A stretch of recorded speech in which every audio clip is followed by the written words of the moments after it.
Officer Rayon stood tall in front of the silver gates of the alien detention center on Tarsis 4. His black uniform was clean, his boots polished, and his ID badge shone in the light of the twin suns. He had followed every rule since the day he joined the Human Immigration Authority, but today something felt different. He looked at the file in his hand. Name, Zura species. Unknown status, undocumented alien reason for deportation, confidential, that word. Confidential made him pause. Most files had full reasons. Criminal records, smuggling, illegal tech. But this file had nothing. Just a photo of a pale-skinned alien woman with glowing blue eyes, holding a little girl in her arms. Rayan sighed and walked through the checkpoint. Guards nodded as he passed, recognizing him. He was known for following orders. No questions. No delays. Inside, the air was cold and dry. Rows of alien refugees sat behind energy barriers. Some stared with empty eyes, others looked away. The war on distant planets had sent many beings fleeing to human colonies like Tarsis 4, but Earth's laws were clear. Undocumented aliens were not welcome. He stopped in front of cell 42. Zura sat in the corner, her long white hair tied back. She looked tired but proud. Beside her, a small girl clung to her arm. The girl couldn't be more than 5 years old. Her eyes, big and golden, were full of fear. Zura Rayon said, voice firm, "You and your child are scheduled for deportation today. Pack your things." Zura didn't move. Her lips pressed together, but she said nothing. Her daughter looked up at Rayon, then stepped forward. She held a dirty stuffed toy in one hand and grabbed Rayon's coat with the other. "Please, don't." "Take my mommy," the little girl said softly. Rayon froze. Her voice wasn't perfect. Her English was broken. But the words hit hard. They echoed in his mind, louder than any siren. I have orders," he said after a moment. The girl didn't understand. She only looked up at him, tears in her alien eyes. Zura finally spoke. "She doesn't know what deportation means, but I do. You're not sending us back. You're sending us to die." Rayon didn't answer. He turned and walked away quickly. He didn't want anyone to see his face. They see the doubt forming in his eyes. Later that evening, Rayon sat alone in his small office. The city lights of Tarsis 4 blinked outside the window. He opened Zura's file again. Still no details. He tapped on the screen, accessing the secure channel only officers could use, requesting classified background on detainee Zura. He typed. Seconds later, a red message appeared. "Access denied clearance." RSTRSETE leaned back in his chair, frustrated. Something wasn't right. He searched the digital logs. Zura and her daughter had arrived 6 days ago, found hiding in the cargo bay of a civilian ship. Ship's captain said he didn't even know they were aboard. Had no weapons, no data chips, no identification. Rayan opened the surveillance footage. Zura carried her daughter in her arms, limping slightly.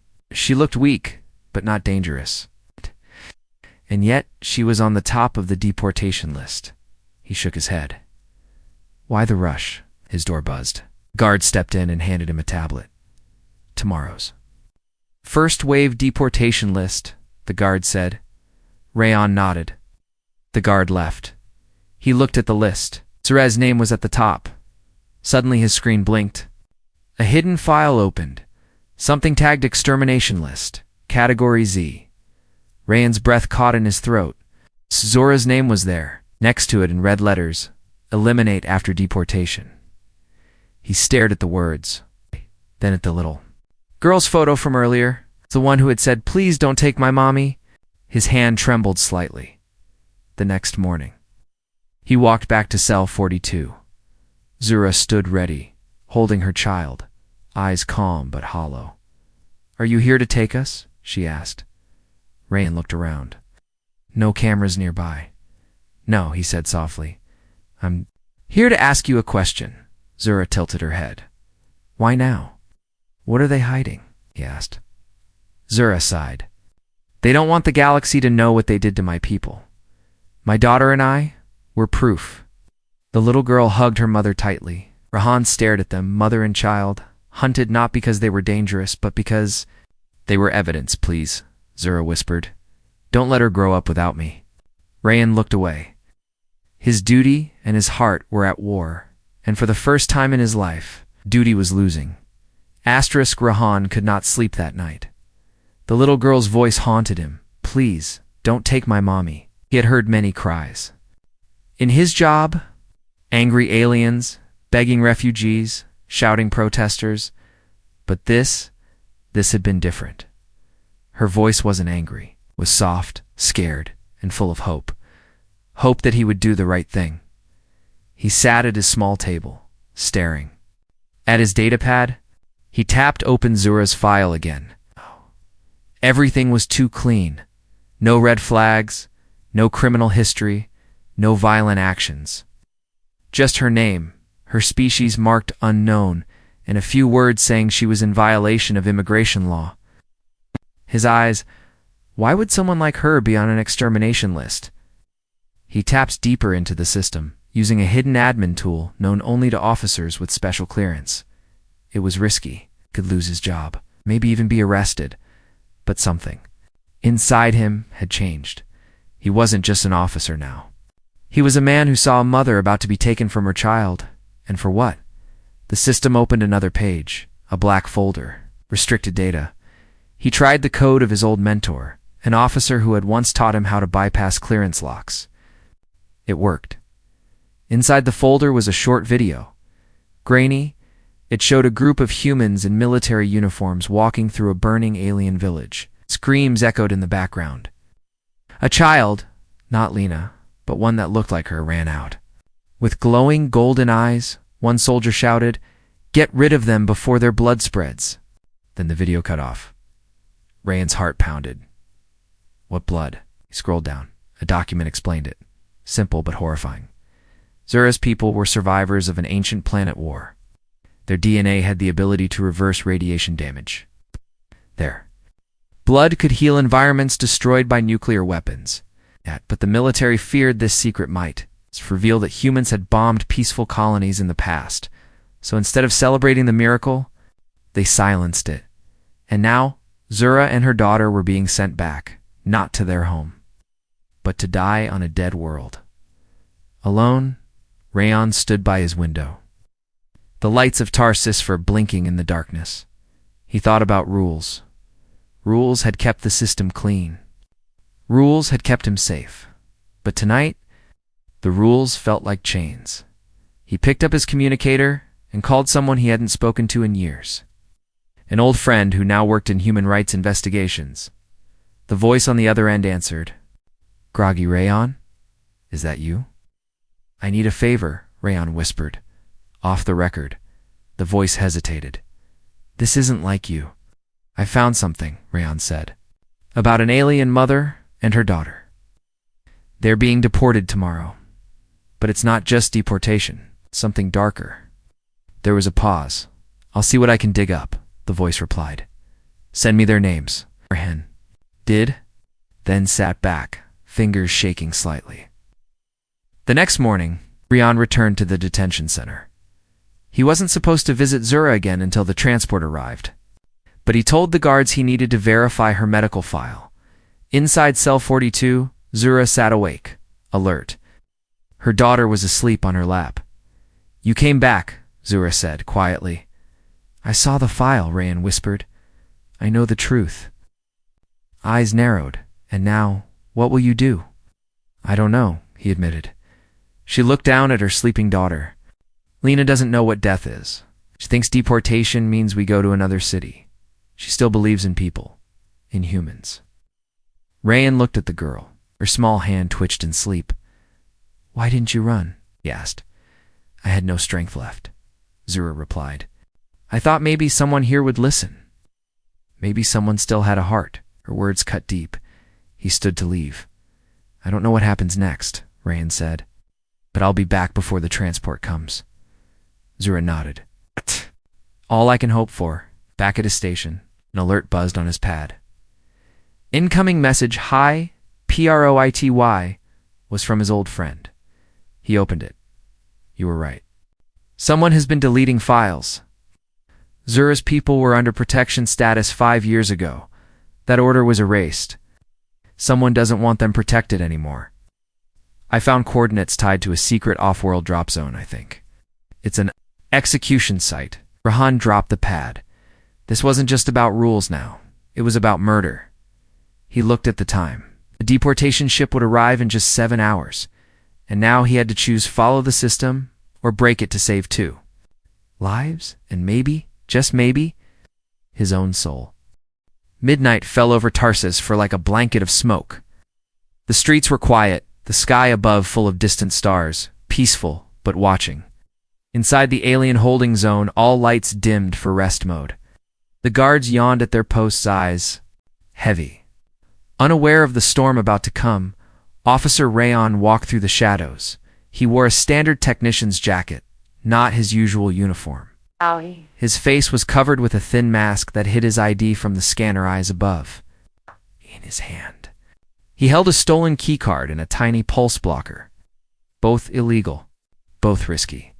But tonight, Rayon was no longer a government officer. He was a man breaking the rules to save a mother and her child. He moved fast through the corridors, bypassing cameras, one by one, disabling each for just a few seconds enough. Time to pass unseen. He knew the patrol patterns. He had studied the blind spots. If anyone saw him now, he would be arrested, or worse. But he didn't care. His mind echoed with the words from his friend's message execution site. Secret drop zone. Murder. He reached cell 42. The energy barrier buzzed low, casting a faint red glow. Inside, Zura was awake, sitting against the wall. Her daughter Lena was asleep in her lap again, her arms wrapped tightly around her waist. Rayan stepped forward and whispered, "Zura, it's time." Zura stood slowly, careful not to wake Lena. "You came," she said, as if she had expected. "Him, I almost didn't," Rayan replied. "But then I thought, if no one fights for you, then who will?" Zura looked at him for a long moment. "Thank you." He deactivated the barrier with the stolen card. The soft hum disappeared.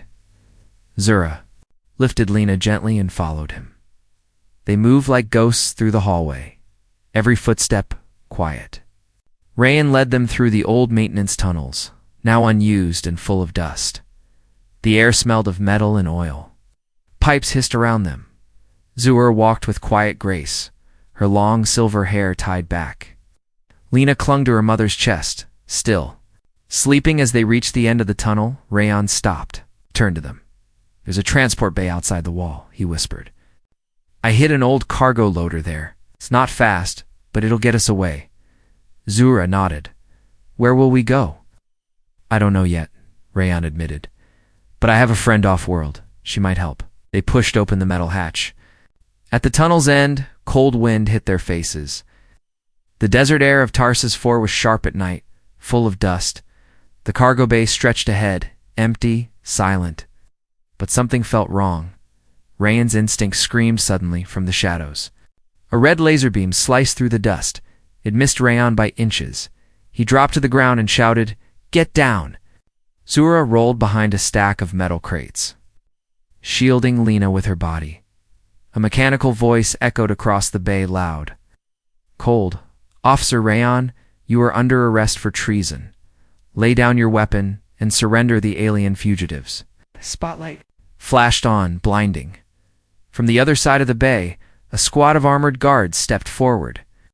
At their front stood a man in a black helmet. Rayan's heart dropped. It was Commander Elric. His former partner, Elric, removed his helmet. His face was sharp, angry, but not surprised. "I warned you once, Rayan," Elric said. "Now you've gone too far?" "She's not a criminal," Rayan shouted. "They want her dead because of what she knows." "Orders are orders," Elric replied, "and you broke them." "You know what this is, Elric? You saw the files? Extermination? List?" Elric raised his gun. "I erased them," he said coldly. "We're never supposed to see them." Zura stood up slowly from behind the crates, still holding her child. "Then kill me," she said. "But let my daughter go." Elric laughed. "She's more dangerous than you. She carries the gene. She won't survive either. Rayan stepped forward, pulling out a small flash grenade. This isn't justice, he yelled. Elric raised his hand to fire. Rayan threw the grenade, a blinding light exploded, turning night into fire. Run, shouted. He grabbed Zura's hand and pulled her through the dust. The cargo loader waited behind a stack of parts. Rayhan jumped in and powered it up. Zura climbed in beside him, clutching Lena. Hold on, he said. The engine roared, slow, heavy, but moving. Guards fired. Behind them, sparks flew as bullets hit the metal shell. Zura covered Lena with her body. Rayan pushed the throttle to maximum. They broke through the service gate, crashing into the open desert. Behind them, alarms screamed.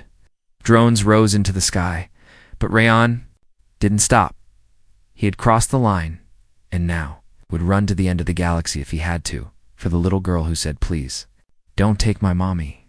Asterisk. The desert of Tarsis 4 was endless, cold at night, burning hot by day. Dust storms moved like ghosts, hiding the stars above and the dangers below. The stolen cargo loader crawled across the sand, engine coughing, its metal frame shaking with every bump. Inside, Rayan gripped the wheel tightly. His eyes were red. He had driven all night, and now the sun was rising behind him, a glowing warning that the hunt had begun. Zura sat beside him, silent, holding her daughter Lena close to her chest. Lena had woken once, asked if they were going home, and then slept again, her head on her mother's shoulder. I think the fuel is almost gone, Rayan said quietly. There's a ridge. Zura pointed. I saw it earlier. We can hide there. We'll go on foot after that. The loader groaned as it climbed the rocky slope. Behind them, the desert stretched far and empty. But Rayan knew it wouldn't stay that way. Someone was coming. They reached the top of the ridge and parked the loader behind a boulder. Rayan opened a supply box, pulled out water and a survival blanket. Zura helped Lena drink, brushing her fingers gently through the child's silver hair. She doesn't understand, Zura said softly. She still thinks this is a game. Rayan, watch them. I wish it was. Suddenly, a high-pitched beep echoed from Rayan's wristband. He looked down. His heart skipped. They had locked onto his ID. He was now a wanted man. His photo flashed across the screen. Traitor target. Rayan Thorne ordered to capture or kill. Below it, another name appeared, Zura, and below that, child. Even Lena, he whispered. They marked her too. Zura's face tightened. They fear her blood more than our lives. Rayan stared at the sand for a moment, then smashed the wristband with a rock. No more tracking, he said. By noon, the heat was unbearable. They took shelter in a narrow cave hidden beneath the ridge. Rayan covered the entrance with scraps from the loader, masking their tracks. Inside, the air was cooler. Lena played with a pebble, drawing little lines in the dirt. Zura sat quietly, her hands shaking now. You're not just tired, Rayan said. She looked at him. You're sick, he said softly. Zura didn't answer. Rayan touched her wrist. Her skin was too warm. You're burning. I was injured before they caught us, she admitted. A cut from a poisoned weapon. I healed it with old methods, but the poison is slow and still inside me. Rayan looked at her, stunned. You've been protecting Lena while dying? She's all I have, Zura said. He stood up, pacing. There has to be something. A med kit, a treatment center. She doesn't need medicine, Zura said suddenly. But she needs someone who can care for her when I can't. Rayan stopped. He understood what she was saying. No, he said. You're not dying. Zura smiled gently. You don't get to choose that, Rayan. That night, he sat at the cave entrance, watching the stars. His weapon lay across his knees. He had once believed in law, in order, in the mission of protecting humans first. Now he was protecting someone not human, because she was more human than the people who wanted her dead. A voice crackled on the radio beside him, faint, but clear. It was Commander Elric Rayan. I know you're listening. Rayan froze. You always liked hiding in rocky places, Elric continued. I trained you, remember? You're predictable. Rayan picked up the radio. Then you know I'm not giving them up, he replied. I don't need you to, Elric said. The drones are already scanning. You'll be found within the hour. Then come yourself, Rayan said coldly. Let's finish it. Elric laughed. Oh, I will. I owe you that much. Rayan returned inside. We have to move again, he said. Zura tried to stand but stumbled. He caught her. I'll carry her, he said. Zura looked up at him, eyes full of trust. You'll protect her? Like she's mine. They left under cover of night, using the stars to guide them. Rayan walked ahead, holding Lena's hand. Zura followed behind, slower now, but they kept moving across the cold sand, between jagged rocks, through the breath of a dying planet, and far above them, the drones flew, silent, searching, because now the hunter had become the hunted. The sandstorm hit without warning. Winds roared like wild animals. The sky turned yellow and gray. Dust spun in the air, thick like fog. Rayan pulled Lena close, wrapping the survival blanket around her small body. Zura held onto Rayan's arm, coughing, her steps heavy. They had walked for hours running from drones, hiding from patrols, and now caught in a deadly storm. The desert was trying to bury them. We need shelter, Zura gasped. Now, Rayan scanned the area. Through the swirling sand, he saw something strange, a dark shape sticking out of the dunes. It looked like a door. There, pointed. Come on. He pushed through the wind, reaching the shape. Rayan brushed the sand away. It was metal, a round hatch half buried in the ground. Old markings were carved around it, not human, not recent. Some kind of underground building, Rayan said. He found a handle and pulled hard.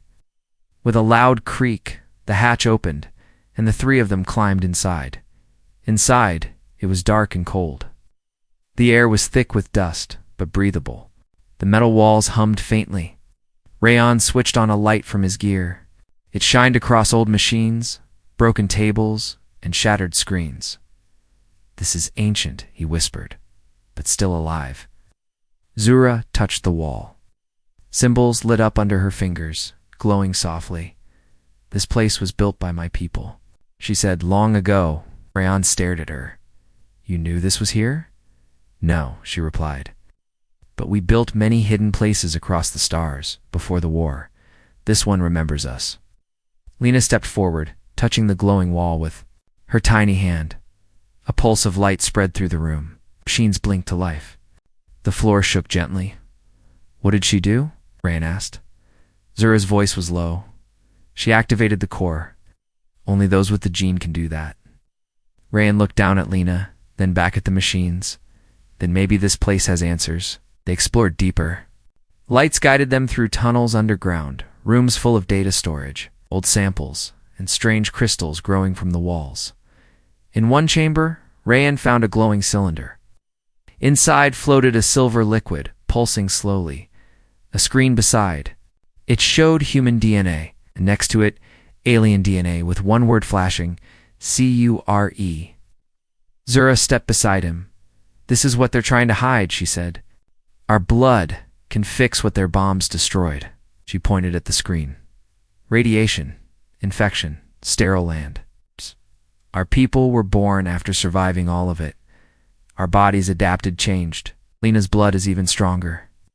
Rayan stared at the screen, then at Zura. That's why they want her dead. Not because she's dangerous, but because she's hope.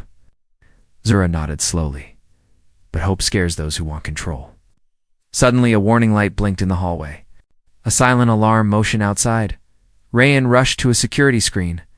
It showed a heat signal, humanoid, alone. Walking toward the hatch above, he zoomed in. His heart dropped. It was Commander Elric. How did he find us? Zura asked.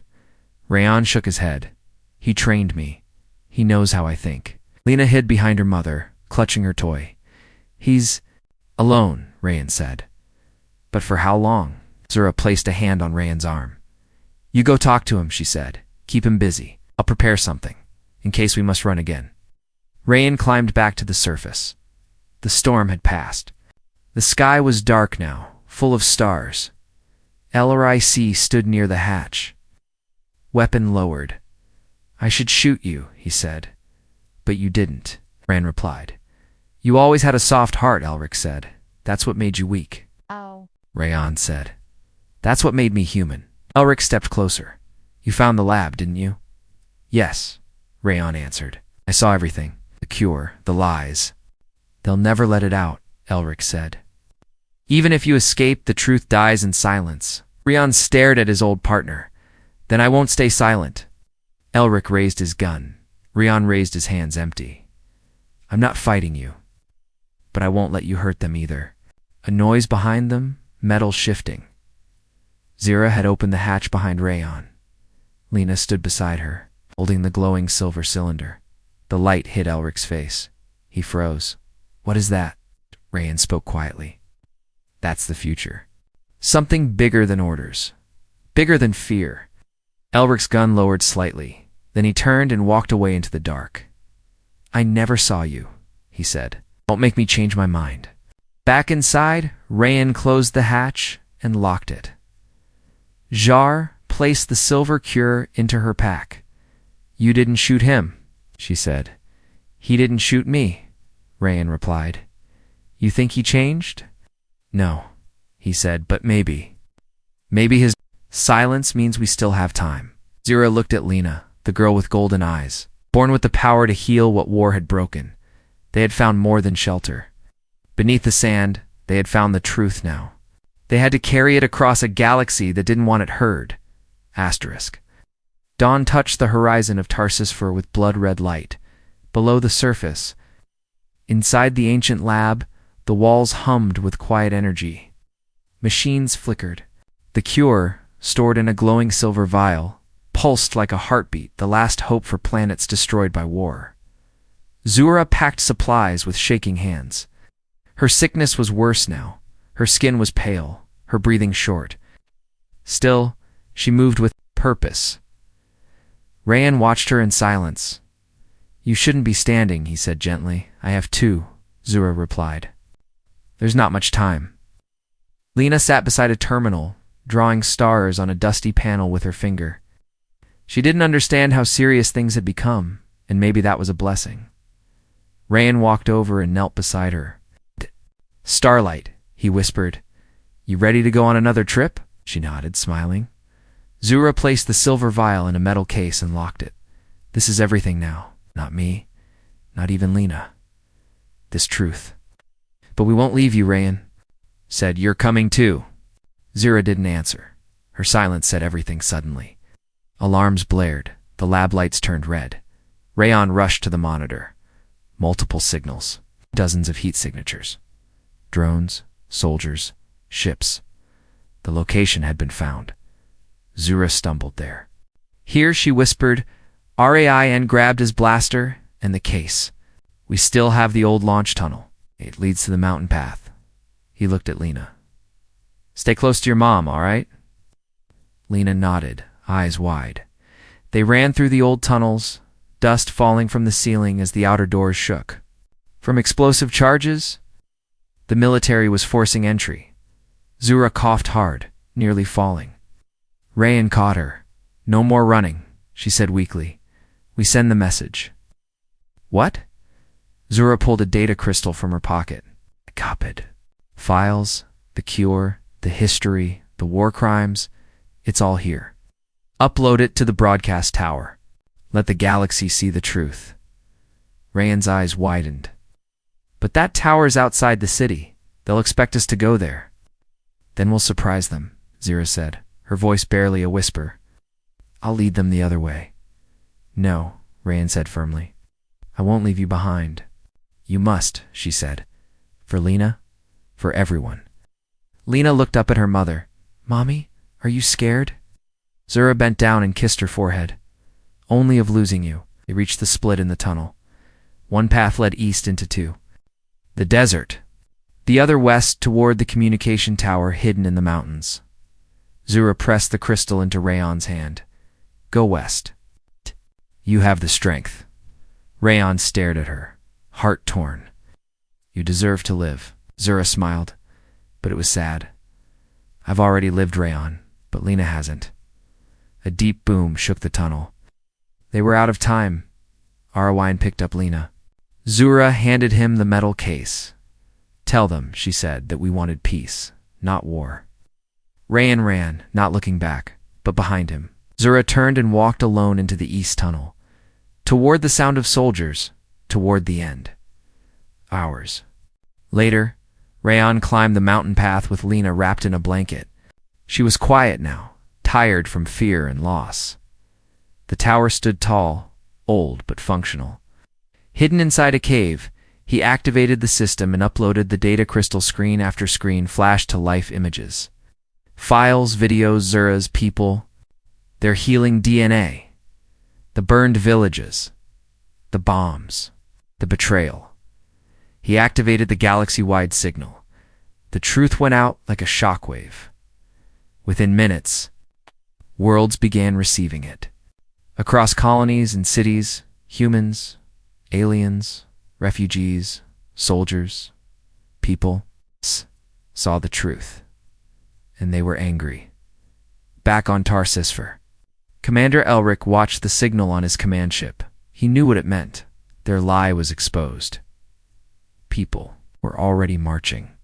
In the streets of 3 colonies, orders were crumbling, and the little girl Lena had survived at sunset. Rayan and Lena stood outside the tower. Ships circled above, but none attacked. Something had changed. A voice came over the comlink. "This is Captain Zura from the Free Systems Alliance. We saw your broadcast. We're here to help." Looked at Lena, then up at the stars. "Thank you," he said. Lena tugged his sleeve. "Will Mommy meet us soon?" Rayan knelt beside her.